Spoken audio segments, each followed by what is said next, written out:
okay. I know we gave up the first goal. We made it, aggressive play on our end, and they got the puck to the middle of the ice and got a good screen. So, but we got that back. We got ourselves on the power play, and so we're fine 1-1. Like I said, there's a lot to like about our game tonight. It always hurts more when you give up a goal with your goalie out, right? It always does. So that's the part we need to drill down on. But I didn't mind our game as it progressed, and they made a play in overtime, and I don't know if there was a screen or a tip. Like it looked like it wasn't going to be a game-ending play, to be honest with you, and it went in the net. So sometimes that happens to you. Like I said, I thought we had opportunities that didn't go in. They had a couple that did. We had some of those from the blue line in game one. I think it was White Cloud and Theo, so a few from distance. So it's hockey some nights. So we'll regroup tomorrow, look at the things we did well, and try to, like I said, correct the stuff to finish the game. That's where we let ourselves down tonight. We didn't finish the game. Front right. Jesse Grange with The Athletic. Hi, Bruce. You seem pretty positive. The players we talked to seem pretty positive about just how you feel. You mentioned that giving up a goal late like that can be crushing. It can be hard. Oh, we've done it twice this year and turned around and won in overtime. So I think Right. our guys can handle it. I'm not to cut you up, but it's not going to affect our mindset in overtime. It really isn't, because we've been through it.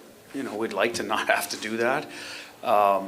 So I think we were ready to play in overtime. They just made a play. So In terms of moving forward, though, do you feel like these guys, this group is pretty much past it already and just?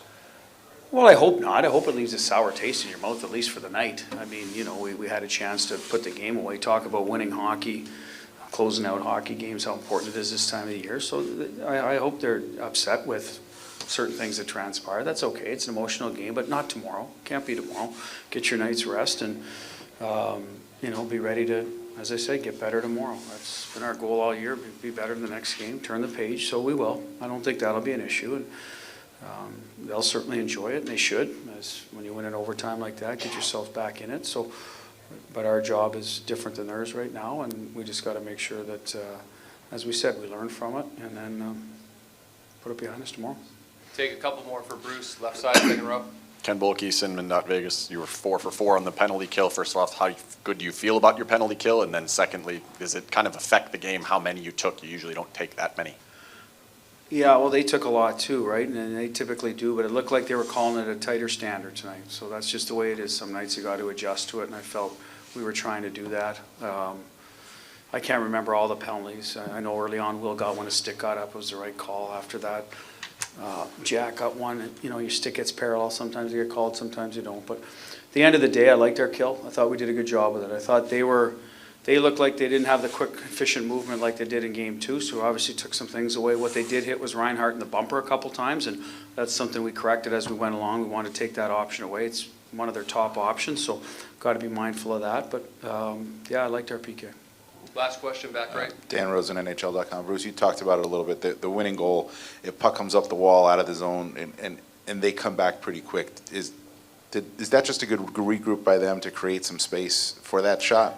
I think honestly, we didn't execute well on the breakout, right? I think maybe guys were at the end of the shift fatigued, and so we didn't get a clean, but how he gets the puck, he gets it out to the neutral zone, so at least we can reset. Good play by them. They got it wide and then into the middle, but our 2D were right there. White Cloud and Hagrid still in the middle of the ice, and we were in a good spot to defend, and the shot went on net and in. So as I said, I don't know if Tkachuk deflected it, if it was a flash screen, because normally that's a shot that we're going to give up and get the save and move on. So it wasn't like an odd man rush through the middle. So I didn't mind the way we defended it. Obviously, I'd have loved if Mark Stone kills the play in the wall, but I mean, they got good players. They're going to make some plays. We still had lots of numbers. Stevie was coming back into the zone, so it didn't look like a dangerous situation, other than we weren't able to get the clean breakout into their end and maybe a line change and fresh legs. That's what happens in the second period. If you're clean through the Blues, you tend to be able to get your forecheck game going. So that's what we would have missed out, but now obviously it ends up in our net.